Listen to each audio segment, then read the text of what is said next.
Hello दोस्तों, दिशा के online class में आपका स्वागत है। मैं फिर एक न्यू टॉपिक के साथ आपके सामने हूँ। शुरू होने से पहले मैं कुछ इम्पोर्टेंट पॉइंट्स आप लोगों को बता दूँ जो मैंने पहले बता दिया था। आप लोगों को आइडियल और नॉन आइडियल सॉल्यूशन के बारे में बताया था, उसके डिफरेंस के बारे में बताया था, उनके प्रॉपर्टीज़ के बारे में बताया था।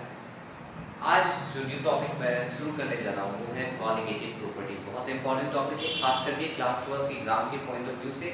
प्लस ये हमारे जितने भी कंपटीशन एग्जाम होते हैं उन सारे में ये टॉपिक बहुत इंपॉर्टेंट है और इनसे बहुत सारे सवाल पूछे जाते हैं। चलिए शुरू करते हैं। तो क्या होता है कॉलिगेटिव प्रॉपर्टीज? हम लोग जब कॉलिगेटिव प्रॉपर्टीज के बाद कहते हैं कॉलिगेटिव प्रॉपर्टीज, ये प्रॉपर्टी तो सॉल्यूशन का जो कि नंबर ऑफ पार्टिकल्स पे डिपेंड करता है, सॉल्यूट पार्टिकल पे डिपेंड करता है, उसके आइडेंटिटी या नेचर पे डिपेंड नहीं करता है। यानी कि अगर सिंपली हम उसको डिफाइन करें कि these are the properties of solution which depends on particles but not on the nature और identity of the solute particle. यानी वैसा प्रॉपर्टीज जो कि नंबर ऑफ पार्टिकल्स पे तो डिपेंड करता है लेकिन उसके आइडेंटिटी या नेचर पे डिपेंड नहीं करता है। मतलब कि अगर हम नेचर ऑफ सॉल्यूट चेंज कर दे तो कोई जरूरी नहीं है कि इसकी कॉलिगेटिव प्रॉपर्टीज में भी सिग्निफिकेंट चेंज आएगा या वो चेंज ऑब्जर्व होगा। यानी कि यहाँ पे ज़्यादा मायने ये रखता है कि नंबर ऑफ पार्टिकल्स चेंज हो रहा है या नहीं। अगर नंबर ऑफ पार्टिकल्स में कोई चेंजिंग नहीं आ रहा है तो मोस्ट प्रोबेबली है कॉलिगेटिव प्रॉपर्टीज में भी कोई सिग्निफिकेंट चेंजिंग नहीं आएगा। चलिए देखते हैं कॉलिगेटिव प्रॉपर्टीज जो होता है वो मोलर मास पे डिपेंड करता है और देखा जाता है कि मोलर मास जैसे जैसे बढ़ता है कॉलिगेटिव प्रॉपर्टीज का वैल्यू भी जो होता है वो डिक्रीज करता है। मोलर मास बढ़ेगा तो कॉलिगेटिव प्रॉपर्टीज डिक्रीज करेगा। अब कॉलिगेटिव प्रॉपर्टीज कितने तरह का होता है? ये टोटल 4 तरीके का होता है, 4 टाइप्स का होता है। There are 4 types of colligative properties. हम उसको कह सकते हैं, पहला जो इंपॉर्टेंट है relative lowering of vapour pressure, दूसरा है डिप्रेशन ऑफ फ्रीजिंग पॉइंट, तीसरा है एलिवेशन इन बॉइलिंग पॉइंट और चौथा है ऑस्मोटिक प्रेशर। इसमें सबसे इंपॉर्टेंट सबसे पहला जो टॉपिक है वो है relative lowering of vapour pressure. Vapour pressure पहले बताया था कि वेपर प्रेशर क्या होता है। इसको सिंपली डिफाइन करें तो ये होता है इट इज द प्रेशर या this is the pressure exerted by vapour of the liquid solvent in equilibrium with liquid. मतलब जैसे अगर आप वाटर ले लो तो वाटर वेपर बनता है। वाटर वेपर को जब हम किसी कंटेनर में इंक्लोज करते हैं तो उसका वेपर जो होता है वॉल पे फोर्स एक्सर्ट करता है। ये जो फोर्स एक्सर्ट कर रहा है, force exert per unit area है, ये जो वर्क कर रहा है ये आपका वेपर प्रेशर है। अगर हम डेली लाइफ से देखें तो लोग देखते भी है प्रेशर कुकर यूज करते हैं, वहाँ भी देखते हैं कि जब टेम्परेचर बढ़ता है वेपर प्रेशर भी बढ़ता है और वेपर के कारण क्या होता है कि जो प्रेशर कुकर है वो लॉक हो जाता है, उसको खोलना उस समय खतरनाक होता है। तो ऐसा इसलिए होता है क्योंकि वेपर के कारण प्रेशर बिल्डअप होता है वाल्व में और वो जो होता है पूरे सिस्टम को लॉक कर देता है। सिमिलरली अगर बहुत ज़्यादा प्रेशर डेवलप हो जाता है वाल्व पे और वो वाल्व उस प्रेशर को सस्टेन करने की स्थिति में ना हो तो वो इसको तोड़ सकता है। तो सिंपली अगर पूछे व्हाट इज वेपर प्रेशर तो this is the pressure exerted by vapour of the liquid solvent in equilibrium with liquid. In equilibrium का अर्थ ये हुआ कि रेट ऑफ वेपराइजेशन और रेट ऑफ कंडेंसेशन बराबर होगा। अब किन किन फैक्टर पे वेपर प्रेशर डिपेंड करता है? सबसे इंपॉर्टेंट फैक्टर जो होता है वेपर प्रेशर को अफेक्ट करने वाला वो होता है आपका इंटरमॉलिक्यूलर फोर्स।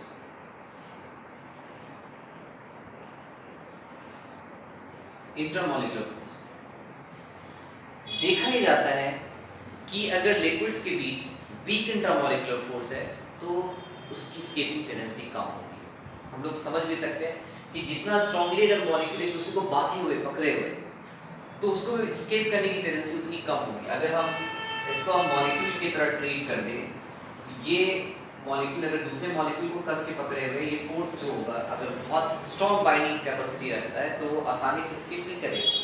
यानी कि हमसे एक अंदाजा लगा सकते हैं कि liquids which have week intermolecular force escape readily into vapor phase. On the other hand, those liquids which have strong intermolecular force are less likely to undergo या less likely to convert into vapor phase. तो पता करना है कि vapor pressure अलग अलग case में कैसे वेरी करेगा, उसको समझते हैं हम लोग। तो साइड को रहने देता हूँ। इसको समझ लीजिए, इसे लिख भी लीजिए। वेपर प्रेशर अगर हम इंटरमोलिकुलर फोर्स को बढ़ा दें, इंटरमोलिकुलर फोर्स IMF इंक्रीज कर दें, तो वेपर प्रेशर डिक्रीज कर दें। अब अलग अलग लिक्विड में अलग अलग तरीके का इंटरमोलिकुलर फोर्स वर्क करता है। किसी में हाइड्रोजन बॉन्डिंग काम करता है, किसी में डाइपोल डाइपोल इंटरेक्शन काम करता है, किसी में आयन डाइपोल इंटरेक्शन। तो डिपेंड करता है लिक्विड सॉल्वेंट किस तरह का इंटरमोलिकुलर फोर्स काम कर रहा है उसके हिसाब से। जैसे आपके पास C2H5 O C2H5, इसको हम लोग कहते हैं डाई इथाइल ईथर। और अगर इसी अगर यहाँ CH3 OCH3 ले डायमीथाइल, एक सिंपल उसी का एक आइसोमेरिक होमोलोगस ले लें, आइसोमेरिक कंपाउंड ले लें। ये हो गया आपका डायमीथाइल ईथर और ये हो गया आपका इथेनॉल। अब दोनों को कंपैरिजन करते हैं तो हम देखते हैं कि ethanol has lower vapour pressure than dimethyl ether. कारण क्या होता है? प्रश्न ये होता है कि कारण क्या है कि डायमीथाइल ईथर का वेपर प्रेशर ज़्यादा है और इथेनॉल का वेपर प्रेशर कम है। इसका कारण ये होता है कि इथेनॉल में हाइड्रोजन बॉन्डिंग काम करता है। ये देखिए इस तरीके से काम करता है। हाइड्रोजन बॉन्डिंग हम लोग क्लास 11 में पढ़े थे कि it is a special kind of dipole dipole interaction in which one end of the dipole is covalent bonded hydrogen and the other end of dipole is highly electronegative. यानी कि special type of dipole dipole interaction होता है जिसमें एक and जो होता है hydrogen का, एक एंड जो होता है वो हाइड्रोजन होता है, दूसरा एंड जो होता है हाईली इलेक्ट्रोनेगेटिव एलिमेंट। ये जो इंटरमोलिकुलर फोर्स काम कर रहा है ये कहलाता है हाइड्रोजन बॉन्डिंग। अगर किसी लिक्विड में हाइड्रोजन बॉन्डिंग है तो उसकी एस्केपिंग टेंडेंसी कम होगी। सिमिलरली अगर हम वाटर और NH3 को देख लें तो वाटर का वेपर प्रेशर कम होगा कंपेयर टू NH3। सिमिलरली आपके पास अगर ऑर्थोनाइट्रोफिनॉल है और पारानाइट्रोफिनॉल है तो वेपर प्रेशर ऑर्थोनाइट्रोफिनॉल का ज़्यादा होगा। रीजन ये होता है कि इसमें इंट्रामोलिकुलर हाइड्रोजन बॉन्डिंग और ये होता है इंटरमोलिकुलर, अलग अलग तरह का है।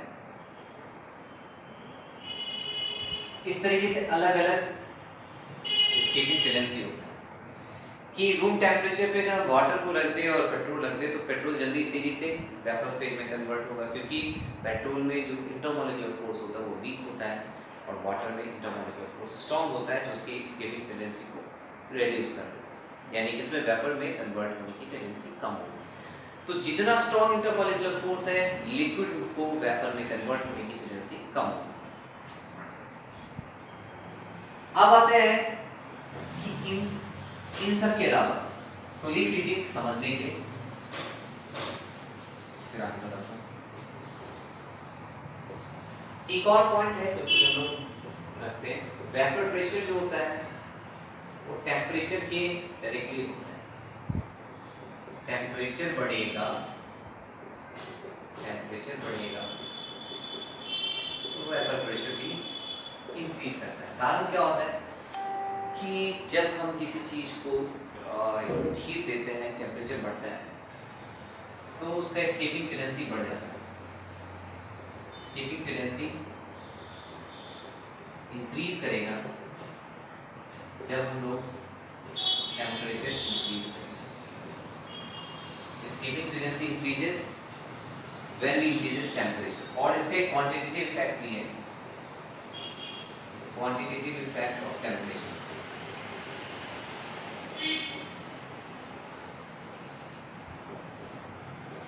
Vapor pressure is given by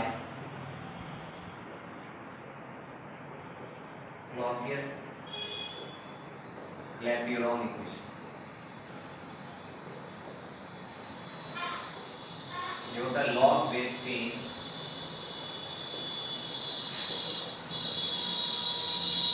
del H VAP 2.303 R 1 by T1 minus 1 by T2। तो पहले बताया कि जब टेम्परेचर बढ़ाते हैं तो काइनेटिक एनर्जी बढ़ता है, काइनेटिक एनर्जी बढ़ेगा तो एस्केपिंग टेंडेंसी बढ़ेगा।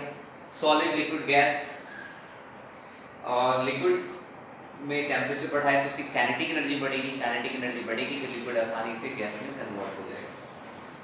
वेपर प्रेशर और टेम्परेचर के बीच जो रिलेशन होता है उसको कहते हैं क्लॉसियस-क्लैपियरॉन इक्वेशन, जो कि ये है log basis P2/T1 del h वैप 2.303 r 1 by P1 minus 1 by P2। अब यहाँ पे P1 और P2 जो यूज करें, P1 एंड P2, ये होता है vapour pressure at two different temperature, और यहाँ पे जो डेल एच वैप यूज करें वो होता है एंथैल्पी ऑफ वेपराइजेशन। तो एंथैल्पी ऑफ वेपराइजेशन आर हम लोग जानते हैं यूनिवर्सल गैस कांस्टेंट है, तो ये एक फैक्टर होता है। इसके अलावा जो होता है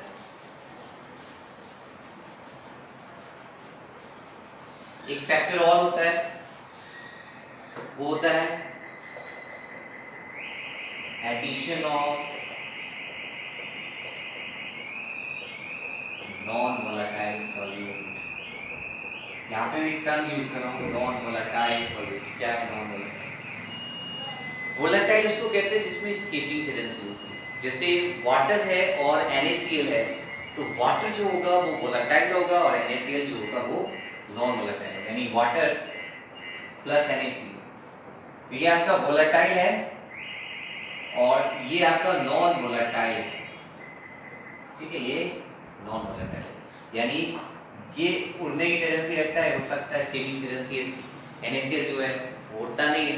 NaCl अगर हम लोग वाटर और NaCl के मिक्सचर को भी अलग करना होता तो सबसे सिंपल सा मेथड होता है, हम लोग यूज़ करते हैं, हम लोग भी है एक्सपीरियंस भी करते हैं, इवोपरेशन की। जब वाटर और NaCl के मिक्सचर को तब तक गर्म करते रहो जब तक कि सारा वाटर का जो ट्रेसेस है वो उड़ जाए, तो लास्ट में आपके पास क्या बचेगा? रेसिड्यू बचेगा NaCl, नमक।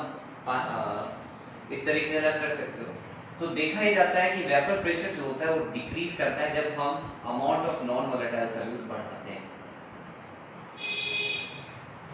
Amount of non volatile solute बढ़ाते हैं। यानी कि अगर आपके पास दो जार है, एक में वाटर है और दूसरे में